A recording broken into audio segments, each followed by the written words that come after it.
ہمیں نہ نبی پاک علیہ السلام نے یہ سمجھایا ہے کہ اپنی زندگی میں طے کر لو کہ ہوگا وہ جو اللہ چاہے گا، ہوگا وہ جو رب چاہے گا۔ ہم نا بہت زیادہ پریشان۔ مجھے ایک بات بتائیں، آپ اتنے سارے لوگوں کو آج کل کالا جادو ہے، اتنے سارے لوگوں سے فلانا جلتا ہے، اتنے سارے لوگ ہیں جن سے محلے والے حسد کرتے ہیں، اتنے سارے لوگ ہیں جو کہتے ہیں جی بس رشتہ دار لے گئے، اور خواتین میں تو یہ مسئلہ اللہ ماشاءاللہ بہت ہی زیادہ ہے۔ وہ کہتی ہیں فلانی نے جادو کر دیا تو تباہی ہو گئی۔ میں کئی دفعہ سوچتا ہوں کہ یہ بتائیں یہ ہو سکتا صحیح ہے؟ میری طرف دیکھو، یہ ہو سکتا ہے رزق میرے حصے کا ہو چلا پڑوسیوں کے گھر جائے؟ ہوتا ہے ایسا؟ یہ کس طرح کی بات ہم کرتے ہیں؟ جادو کے اثرات ہوتے ہیں، لیکن اتنا زیادہ اپنے آپ کو کمزور کر بیٹھنا، ہر وقت سانپوں سے ڈرنے والا رسیوں سے بھی ڈرنے لگ جائے، کچی اور کمزور باتیں کرنا، اور کئی دفعہ ایسے غلط رستے اختیار کرنا جو بالکل مسلمان کو زیبا نہیں۔ یہ حدیث پاک دل کی تختی پہ لکھ لینا۔ حضرت عبداللہ ابن عباس رضی اللہ تعالیٰ عنہ فرماتے ہیں میرے رسول پاک علیہ السلام نے مجھے دو باتیں ارشاد فرمائی اور فرمایا عبداللہ ان کو تھام لینا، زندگی تمہاری مضبوط ہو جائے گی۔ یہ دیکھو یہ چیزیں سکون والی ہیں۔ حضور نے فرمایا عبداللہ ساری دنیا مل کے، اس سے مراد دنیا سے مراد دنیا دار ہے، اللہ والے نہیں، فرمایا ساری دنیا مل کے تمہارا کچھ بگاڑنا چاہے تو بگاڑ نہیں سکتی جب تک رب نہ چاہے۔ کیا کر لیں گے دشمنوں کی چالیں؟ کیا ہو جائے گا؟ مثلا مجھے دشمنوں نہ چھیڑو میرا ہے کوئی جہاں میں۔ اتنی جلدی پریشان ہو جانا، ایک منٹ کے اندر ڈسٹرب ہو جانا، یہ کیا بات ہے؟ مومن بھی کبھی ایسا کرتا ہے؟ حضور نے فرمایا اگر ساری دنیا مل کے تیرا کچھ بگاڑنا چاہے نہیں بگاڑ سکتی جب تک رب نہ چاہے، اور فرمایا ساری دنیا مل کے تیرا کچھ سنوارنا چاہے سنوار نہیں سکتی جب تک رب نہ چاہے۔ تو پھر بندوں کی طرف زیادہ دیکھنا چاہیے یا سجدے زیادہ پکے کرنے چاہیے؟ پھر سیاست زیادہ تیز کرنی چاہیے یا تہجد پر زیادہ توجہ دینی چاہیے؟ پھر زیادہ لوگوں کو اپنے طرف قائل کرنے کی کوشش کرنی چاہیے یا مالک کو زیادہ راضی کرنا چاہیے؟ ہم نے کس طرح کے رستے اختیار کر لیے، کس طرح کی سوچی؟ توکل والی زندگی سکون والی، توکل والی زندگی سکون والی۔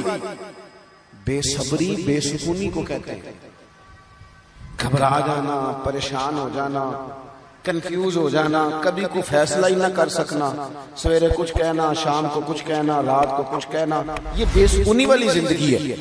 رسول پاک صلی اللہ علیہ وسلم نے مضبوط باتیں بیان کی، مضبوط۔ حضور نے ہمارا تعلق اللہ سے جوڑا، ہمیں حکم دیا کہ سویرے تم نے نا محنت کے لیے نکلنا ہے، لیکن ٹینشن نہیں لینی، محنت کرنی ہے۔ فرمایا نکلنا ضرور، گھر میں نکمے بن کے نہ بیٹھنا، نکلنا ضرور۔ فرمایا تم سویرے نکل جانا، رب تمہیں اسی طرح روزی دے گا جس طرح وہ پرندوں کو عطا کر دیتا ہے۔ شارحین حدیث کہتے ہیں پرندے کو جب وہ سویرے نکلتا ہے تو اس نے کون سی فیکٹری میں جانا ہوتا ہے اسے پتا ہوتا ہے، کس دفتر میں بیٹھنا پتا ہوتا ہے، وہ نکلتا ہے نا رب پہ بھروسہ کر کے، نہ فیکٹری کا پتا، نہ کاروبار کا پتا، نہ دفتر کا پتا، نہ ملازمت کا پتا، نکلا تو ہے نا۔ اٹھ باندھ کمر کیوں ڈرتا ہے، پھر دیکھ خدا کیا کرتا ہے۔ اقبال اپنے بیٹے سے کہنے لگے دیار عشق میں اپنا مقام پیدا کر، تو نیا زمانہ نئے صبح و شام پیدا کر، رویا نہ کر، تڑپا نہ کر، ادھار نہ پکڑا کر، امیروں کی طرف دیکھ کے منہ نہ تیرے میں پانی نہ آئے، بڑی گاڑیاں دیکھ کے للچایا نہ کر۔ اقبال کہنے لگے میرا طریق امیری نہیں فقیری ہے، خود ہی نہ بیچ غریبی میں نام پیدا کر، خود ہی نہ بیچ غریبی میں نام پیدا کر۔ اپنی زندگی اللہ سے جوڑے اور رب کا نام لے کے آپ میدانوں میں نکلے۔ اس سے بڑا بھی کوئی طاقتور ہوگا جس کا مددگار اللہ ہو، جس کے مددگار رسول پاک ہو، اس سے بڑا بھی کوئی طاقتور ہوگا۔ ہم کچی کمزور باتیں کرتے ہیں۔ مجھے ایک بابا جی ملے کچھ عرصہ پہلے، تو مزہ آ گیا ان کی بات کا۔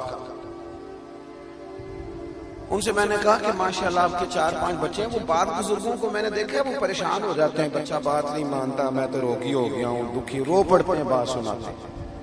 ایک بزرگ مجھے ملے دیسی سے سادے سے، میں کہا بابا جی خیر ہے بال بچے دی سناؤ کچھ تابے داری کرتے نے. میرے علاقے کے تھے پرانے جاننے والے, اور موٹی سی بات کی, کہنے لگے پترا میں نہ کدی بندیاں دی ٹینشن نہیں لئی, تابے داری کرن گے تے اللہ اجر دے گا, نہ کرن گے تے جو ساڑے نال کرن گے او تو بعد پا لیں گے. اتنا الجھنے کی کیا ضرورت ہے, اتنا زیادہ پریشان ہو جانا. وہ بعض خواتین ہیں وہ کہتی ہیں جی خامد نہیں سنتا, تو میں نے کہا خامد کے ذمہ آپ کے حقوق ہیں, آپ توجہ کریں, لیکن اتنا زیادہ ڈیپینڈ نہیں. آپ کو سب سے زیادہ توجہ رب رسول پہ کرنی ہے, پڑوسیوں پہ, رشتہ داروں پہ, تعلق والوں پہ, شاگردوں مریدوں پہ, فلانے پہ نہ, بھروسہ اللہ رسول کی ذات پہ. یہ چیز آپ کو سکون دے گی. دوسری بات آپ حضرات کی خدمت میں عرض کرنی ہے, نا امیدی بے سکونی پیدا کرتی ہے. نا امیدی, اور جن لوگوں کا رب کی رحمت پر پورا بھروسہ ہونا وہ بے سکون نہیں ہوتے. قرآن مجید میں آیت ہے نا, الا بذکر اللہ تطمئن القلوب, خبردار ہو جاؤ اللہ کی یاد میں دلوں کا سکون ہے. تو حضرت صدر الفاضل رحمۃ اللہ علیہ صاحب تفسیر خزائن العرفان فرماتے ہیں اس کا معنی کیا ہے. فرماتے ہیں اس کا معنی یہ ہے کہ ہر وقت اپنے رب کی رحمت کی یاد میں رہو. ہر وقت یہ کچی باتیں کرنا, وہ کہنا جناب اتنا عرصہ ہو گیا ہے کام ہی نہیں چلتا, یہ چیز آپ کو ڈسٹرب کرے گی, آپ پریشان ہو جائیں گے.